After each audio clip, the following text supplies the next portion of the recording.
Well, hello everybody. Jeff Duncan of the Times-Picayune coming to you on Sunday, January 17th, one day after the Saints' big NFC divisional playoff win against the Cardinals, and just about a half hour now after the Minnesota Vikings have put away the Dallas Cowboys in the other divisional game. So now we know the matchup for the Saints next Sunday at the Superdome. It's going to be the Minnesota Vikings. This is the matchup that everybody's kind of expected all along, probably the two best and most consistent teams in the NFC all year long. I think everybody anticipated this matchup, and it should be a really good one next Sunday. There's storylines galore for this game.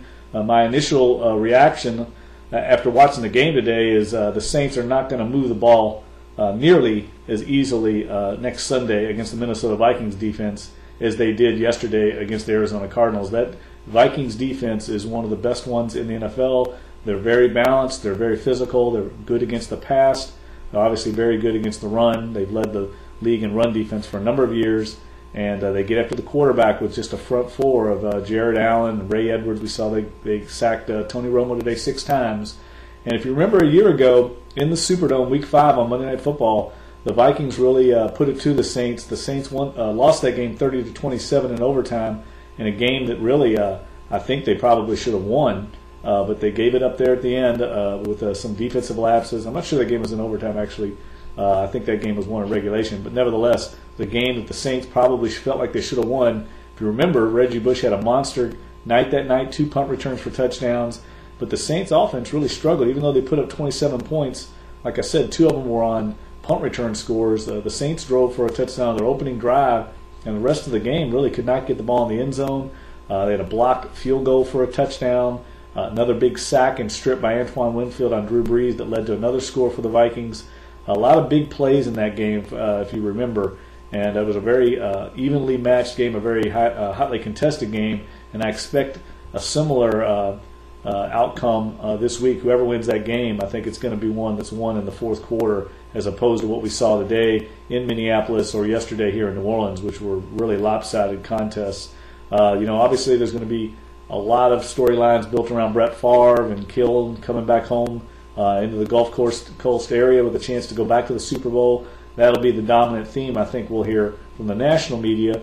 From the Saints' perspective, we talked to Darren Sharper today in the locker room, and he's really looking forward to going against his former team. This is a team that let him go in the offseason, and I think he would like nothing better than to put them away and get a chance to go back to the Super Bowl. Darren has not been to the Super Bowl since his rookie year with the Green Bay Packers.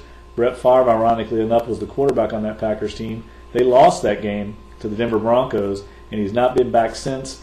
And he talked about how naive he was as a rookie. He thought that he was going to be going to Super Bowls every other year, and it's taken him this long with another to get to another chance to go back.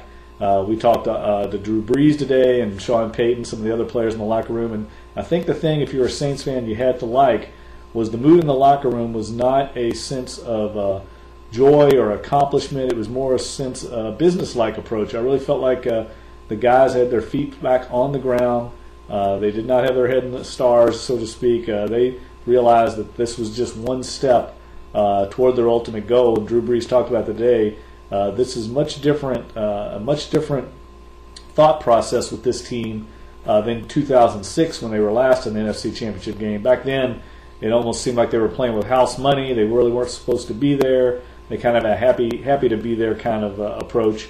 Whereas this year, I think they not only expect to be there, they expect to go a little bit further. And certainly their ultimate goal is to get to the Super Bowl and win it. And so that's probably why we saw them today with that very matter-of-fact attitude. Obviously happy with how they played. It was certainly a confidence booster on both sides of the ball, a very complete performance. They're going to need another effort like that to beat this Minnesota team, which, as I said earlier, is really firing on all cylinders and is a very complete team. Obviously, it helps to be at home. We saw today when the Vikings played how much it helped them against the Cowboys. That 12th man, the crowd noise, that's certainly going to play a factor Sunday for the Saints in the Superdome. So this is the matchup everybody's been looking forward to. You're going to hear a lot about it all week. A lot of national media will be in town. Actually, almost all the nation's media will be in town. New Orleans has never hosted this game before. It's going to be a big one. And we'll have daily vlogs coming to you from Saints Camp starting on Wednesday. I'll give you my thoughts on some of the breakdowns, some of the individual matchups as we look forward to the big game on Sunday. Talk to you then.